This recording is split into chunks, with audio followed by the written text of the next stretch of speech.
नमस्कार मित्रों, हाजिर हूँ एक और प्रेरक कहानी के साथ जिसका शीर्षक है संघर्ष का महत्व। हर बच्चे की तरह वो नन्हा सा राहुल जब कभी भी उन रंग बिरंगी तितलियों को देखता तो उसकी आंखें चमक उठती। वह सब कुछ भूलकर घंटों उन्हें निहारता रहता और उनकी गतिविधियों को देखता। कभी फूलों पर मंडराते हुए, उनकी अलग अलग उड़ान, विभिन्न आकार और रंग, ये सब दृश्य बहुत मनोहर लगते थे राहुल को। मगर एक दिन उसके मन में एक बहुत ही महत्वपूर्ण प्रश्न आया कि ये सब तितलियां आती कहाँ से हैं? क्या वह भी घोंसला बनाती हैं उन नन्ही सी चिड़ियों की तरह? ऐसे कई जिज्ञासापूर्ण प्रश्न उसके दिमाग में उठने लगे और उसी रात उसने ये सारे प्रश्नों को एक के बाद एक पिता के सामने रख दिए। पिता थोड़ा मुस्कुराए और एक पुस्तक के सहारे उसे तितली का जीवन चक्र समझाया। राहुल को अब ये ज्ञात हो गया कि असल में तितलियां आती कहाँ से हैं। अब राहुल की नज़र उन पौधों और पेड़ों पर रहती जिन पर तितलियां ज़्यादातर अंडे देती और जहाँ पर कोकून मिलने की संभावना सबसे अधिक होती। उसका स्वप्न था कि वो एक दिन तितली को कोकून से निकलता देखे। कुछ दिनों के इंतज़ार के बाद उसकी खुशी का कोई ठिकाना न रहा। उसे अपने ही घर के आंगन के पेड़ की डाली पर एक कोकून लटका मिला। अब वह दिन रात कोकून को बड़े ध्यान से देखता, मगर उसे कई दिनों तक उस कोकून में कोई परिवर्तन नजर नहीं आया। उसे याद आया कि पिता ने उसे बताया था कि यह निष्क्रिय अवस्था है। फिर कुछ दिनों में बाहरी बदलाव दिखा। एक दिन उसे कोकून पारदर्शी दिखा और उसके अंदर अब कुछ रंगों का एहसास होने लगा। अब तो राहुल वहां से जाने को तैयार नहीं था। कुछ समय बाद कुछ हरकत सी हुई और वह निष्क्रिय स्थिर दिखने वाले कोकून में कुछ सजीवता आने लगी। राहुल की उत्तेजना बढ़ने लगी।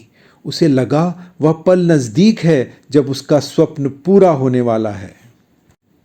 उसने देखा कोकून के एक छोटे से छेद से बाहर निकलने के लिए तितली बहुत कोशिश कर रही है, लेकिन बहुत देर प्रयास करने के बावजूद वह तितली उस छेद से बाहर नहीं निकल पा रही।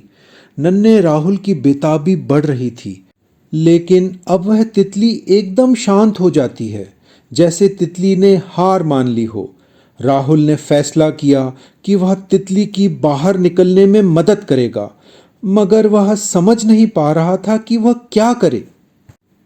आनन फानन में राहुल अंदर से अपनी शिल्प की छोटी कैंची ले आया और छेद को बड़ा करने लगा ताकि तितली को बाहर आने में आसानी हो। अब वह तितली बड़ी आसानी और आराम से, बिना किसी संघर्ष के, उस कोकून से बाहर आ गई।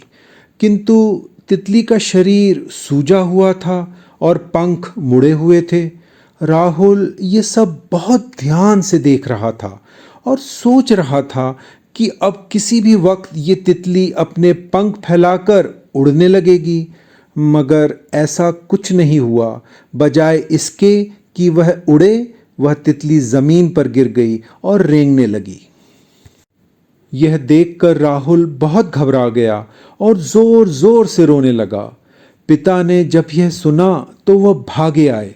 राहुल ने पिता को सारी घटना के बारे में बताया। पिता ने राहुल के आंसू पोंछते हुए कहा, बेटा, तुमने तो तितली की मदद करनी चाहिए, मगर उसके लिए यह ठीक नहीं था। पिता ने राहुल को समझाया कि दरअसल कोकून से बाहर निकलने की प्रक्रिया को प्रकृति ने इतना कठिन इसलिए बनाया है ताकि ऐसा करने से तितली के शरीर में मौजूद तरल उसके पंखों तक पहुंच सके और वह कोकून से जब बाहर निकले तो अपने पंखों को फैला सके और ऊंची उड़ान ले सके। राहुल ने इस घटना से बड़ी सीख ली और अगले कोकून से जब तितली पूरे संघर्ष से निकली तो यह अद्भुत नज़ारा राहुल ने देखा कि कैसे उस तितली ने अपने रंग बिरंगे पंखों को फैलाया और ऊंची उड़ान के साथ आसमान की ओर निकल पड़ी। और राहुल की खुशी का कोई ठिकाना न रहा। आज उसका स्वप्न पूरा हुआ। मित्रों, बिना संघर्ष किए हम जीवन में कुछ नहीं पा सकते। संघर्ष से हम और मजबूत बनते हैं। इसलिए जीवन में आने वाले कठिन पलों को सकारात्मक दृष्टिकोण से ही देखना चाहिए। वह हमको कुछ ऐसा सिखा जाएगा जिससे हमारी ज़िंदगी उड़ान भर सके। इसलिए कभी हार मत मानो। आज का संघर्ष या परिश्रम हमें ताकत देगा उस आने वाले कल के लिए। अच्छा मित्रों, फिर आता हूँ एक और कहानी के साथ। अगर आप ऐसी ही प्रेरक कहानियाँ पसंद करते हैं तो चैनल को सब्सक्राइब ज़रूर कीजिए और कमेंट में अपनी प्रतिक्रियाएं ज़रूर दीजिए। धन्यवाद।